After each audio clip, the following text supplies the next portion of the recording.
Well, Joseph Kotrie-Monson is a criminal defence barrister who's a director of Mary Monson Solicitors on Fleet Street. He specialises in fraud cases and is also the editor of the book Cybercrime Law and Practice. I bet that's an exciting read. And he explained to me why young people are more likely to fall victim to scams now. There are probably three main reasons that this is the case, not just focusing on phones, but focusing on technology and communication. But the first is perhaps the least obvious. The demographic of confidence fraudsters and tech fraudsters has always been at the younger end of the spectrum. So the perpetrators are young and they're using the methods familiar to them, which also happen to be the methods of communication, security and interacting with the world of their victims. Later on, of course, they'll be graduating, God forbid, but this is the way it ends up happening, to more serious financial crimes, conspiracies and more complex types of frauds for more money. The second reason is this. The use of phones in our lives as an extension, not just of your ability to interact with financial institutions, but of your very life and your personality, is heightened in those earlier years, because this is technology that children even grow up with into young people. It's not as if they're starting at 19 or 20. Children as young as 10 or 12 have smartphones. So that means there's a level of comfort that means that text and WhatsApp messages, well, they seem more familiar and more trustworthy and less alien from the outset. But thirdly, and connected to that, Iain, the existence of two-factor authentication or identification. That's that thing where your mobile phone seems to know by scanning your face or asking for a code, or the fact that you've logged into it, that you're legitimately accessing a bank app or whatever else. And the reason that's interesting, Iain, is this.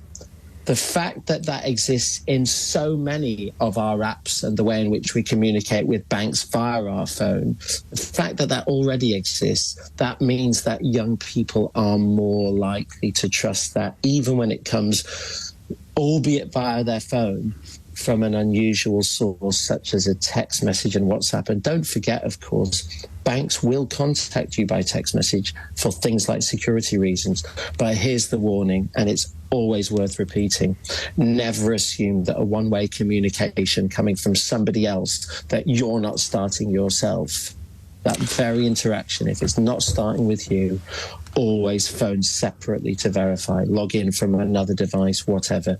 Never assume that something you're receiving is legit. And I think that's a really interesting one, because more or less every day I get a phone call from somebody who says they're from Vodafone, and I do have a Vodafone account, and they say that we want to check that we want to make your bills cheaper, which obviously you think, well, that's a good thing. And then they say, we just need to go through security. And I'm thinking, hang on a minute, you phoned me. Why do I need to go through security?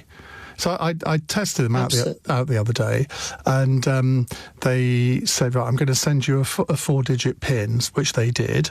So I gave them that. And then they said, what's your date of birth? I said, what's your date of birth?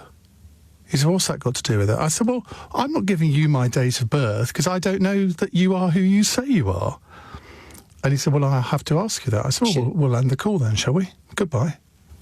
What should I have done there? You know what? I think you did absolutely the right thing. And I think that even legitimate companies, some of the big companies that we have to deal with in our daily lives, often have a poor record in the level of security or level of vigilance that they expect customers to have when they phone them, and about asking for confirmation information. I need to confirm your identity.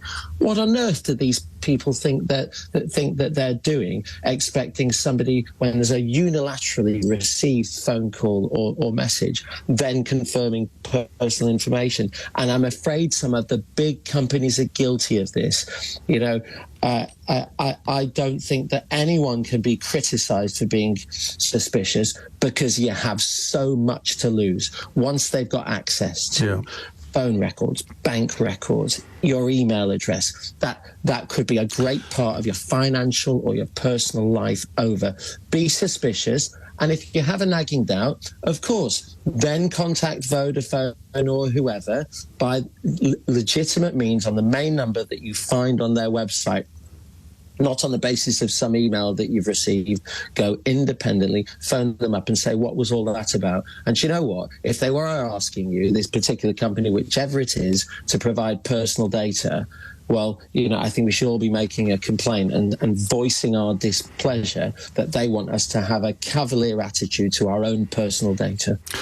Scams online really started back in the 1990s, I suppose, with the Nigerian email scam saying, oh, look, I've got $1 million here and I need somewhere to put it. Would you like it? And I remember the first time I got one of those and I actually phoned up the police and said, oh, I've had an email, sort of, this can't be right. And I mean, looking back, I'm sure they must have had hundreds of thousands of them. But then it got to telephone calls trying to defraud people. And now you're saying that it's more often than not text messages. And they are very easy to fall for if you click on a link and it goes through to a website that the design you recognise. If you're not paying particular attention, you can easily get caught. A friend of mine got caught this week saying that she hadn't registered her car with the DVLA and there was a £30 fine. And almost as soon as she'd paid the £30, she then worked out, oh dear, I shouldn't have done that. And of course, then you worry about the consequences. They've got your bank card details. Who knows what they can do with them? No, absolutely. And just that eternal vigilance is so important. Setting up a fancy website, bit of graphic design, sending out 1 million phishing emails. This costs pennies and a bit of time to these fraudsters, and they don't need everyone to work. It's automated. If they get a 0.0001% success rate on that, they are quids in. And not just emails, the phone numbers too, because if they think they can access your bank account by tricking you into thinking that they've got you on that you're on telephone banking, they'll clear it out or close to it. None of us can afford that at the best of times, let alone in these crazy financial times we're living in at the moment. That's Joseph Kotrie-Monson, a criminal defence barrister who's a director of Mary Monson Solicitors on Fleet Street and the editor of the book Cybercrime Law and Practice.